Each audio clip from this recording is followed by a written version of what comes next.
ሰላም የቃና ዜና ቅምሻ ነው። የዕለቱ ዋና ዋና ዜናዎች።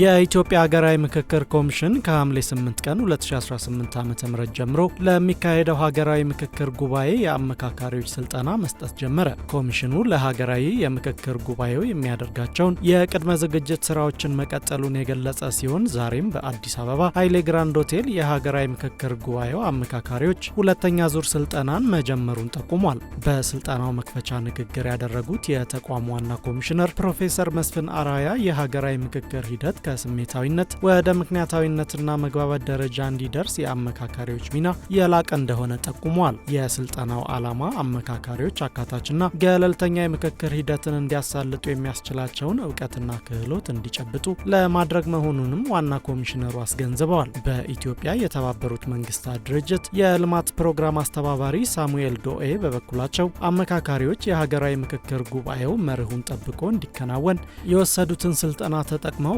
ኃላፊነታቸውን እንደሚወጡ ያላቸውን እምነት ገልጸዋል። ዛሬ የተጀመረው የአመካካሪዎች ስልጠና ለሚቀጥሉት 7 ቀናት እንደሚቆይም ተገልጿል።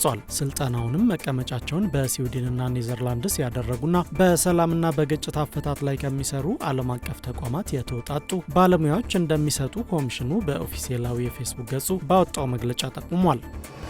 የኢትዮጵያ ብሔራዊ ምርጫ ቦርድ በሃላባ 1 የምርጫ ክልል ላይ በፖለቲካ ፓርቲዎች የቀረበውን ቅሬታ ተከትሎ ቦርዱ ምርመራ ካደረገ በኋላ ባሳለፈው ውሳኔ መሰረት በድጋሚ የድምጽ ቆጠራ እየተከናወነ መሆኑን አስታወቀ። ቦርዱ ይህን ያስታወቀው በድህረ ምርጫ እያከናወነ ያለውን ተግባር አስመልክቶ ትላንት ምሽት በአዲስ አበባ ስካይላይት ሆቴል በሰጠው ጋዜጣዊ መግለጫ ነው። በመግለጫው ቦርዱ ምርጫ ካካሄደባቸው 1139 የምርጫ ክልሎች ውስጥ 723 ያህሉ ውጤታቸው በቦርዱ መጽደቁንና ወደ መረጃ ቋት ማስገባት ስራ እየተከናወነ መሆኑን የቦርዱ ሰብሳቢ ሜላትወርቅ ኃይሉ ተናግረዋል። የቀሪዎቹ ምርጫ ክልሎች የውጤት ማረጋገጥ ስራ እየተጠናቀቀ እንደሚገኝም ሰብሳቢው አክለዋል። በእስካሁኑ የውጤት ማረጋገጥ ሂደትም 253 ያህል ምርጫ ክልሎች በኦዲት ምርመራ ክፍል እንዲታዩ ተደርጎ በቦርዱ እንደጸደቁና አሁን ላይ 120 ያህል ምርጫ ክልሎች ውጤት ኦዲት በመደረግ ላይ እንደሆነ አብራርተዋል። በሂደቱ የፖለቲካ ፓርቲዎች ቅሬታ ያቀረቡባቸው ምርጫ ክልሎች ቁጥር 129 መድረሱንና ቦርዱ እነዚህ ቅሬታዎች እየመረመረ ውሳኔ እያሳለፈ እንደሚገኝ አብራርተዋል። በዚሁ መሰረት እስካሁን በቀረቡ ቅሬታዎች ላይ በተደረገ የማጣራት ሂደት 75 ያህሉ በቦርዱ ምርመራ ከተደረገባቸውና ማስረጃ ከተሰማባቸው በኋላ ቦርዱ ቅሬታዎቹን ውድቅ ማድረጉን የቦርዱ ቅርንጫፍ ጽህፈት ቤት ማስተባበሪያ ኃላፊ ቀነኒ እንሰርሙ ተናግረዋል። እንዲሁም 10 የምርጫ ክልል ላይ የቀረቡ ቅሬታዎች ደግሞ በቅሬታ አቅራቢዎቹ በራሳቸው ቀሪ እንዲሆኑ መጠየቁን ተከትሎ እንዲነሱ ተደርጓል ብለዋል። በአንጻሩ በሃላባ 1 የምርጫ ክልል ላይ በቀረበው ቅሬታ መሰረት ማስረጃዎች ቀርበው ቅሬታ አቅራቢ በአግባቡ ያስረዳ በመሆኑ ቦርዱ ድጋሚ ቆጠራ እንዲደረግ ወስኖ ይኸው ተግባር የፖለቲካ ፓርቲ ተወካዮች በተገኙበት እየተከናወነ መሆኑን ቦርዱ ገልጿል። ቀሪዎቹ 43 የምርጫ ክልሎች ላይ የቀረቡ አቤቱታዎች ደግሞ እየታዩ ውሳኔ እንደሚሰጥባቸው ተብራርቷል። ቦርዱ በትላንትናው ዕለት 40 የህዝብ ተወካዮችና 35 የክልል ምክር ቤት መቀመጫዎችን ይፋዊ ውጤትም ይፋ ያደረገ ሲሆን ከውጤቶቹ መካከል ጠቅላይ ሚኒስትር አብይ አህመድና ምክትል ጠቅላይ ሚኒስትር ተመስገን ጥሩነህ በተወዳደሩባቸው የምርጫ ክልሎች የህዝብ ተወካዮች ምክር ቤት መቀመጫን ማሸነፋቸው ተገልጿል።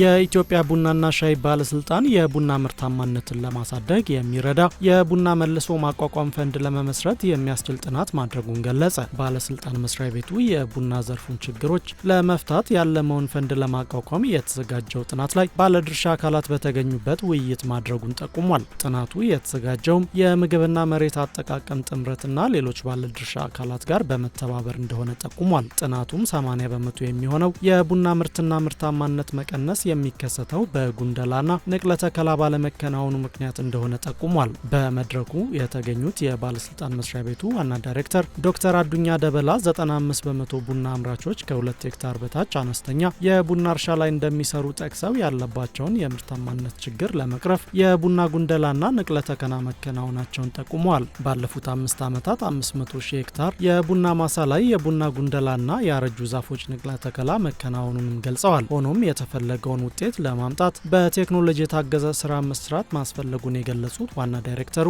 እነዚህን ተግባራት ለማከናወንና አርሶ አደሩ ያለበትን የገንዘብ ችግር ለመፍታት ፈንዱን ማቋቋሙ ወሳኝ መሆኑን አጽንኦት ሰጥተዋል። ፈንዱን ለማቋቋምም የትግበራ ቡድን ተቋቁሞ ሂደቱ እንዲከናወን መወሰኑንም ባለስልጣን መስሪያ ቤቱ በፌስቡክ ገጹ ባወጣው መግለጫ ጠቁሟል። የፌዴራል ቤቶች ኮርፖሬሽን ለሚያከናውናቸው ግዙፍ የቤት ልማት ፕሮጀክቶች የፋይናንስ አቅሙን ለማጠናከር የሚያስችለውን ስምምነት ከኦሮሚያ ባንክ ጋር ተፈራረመ።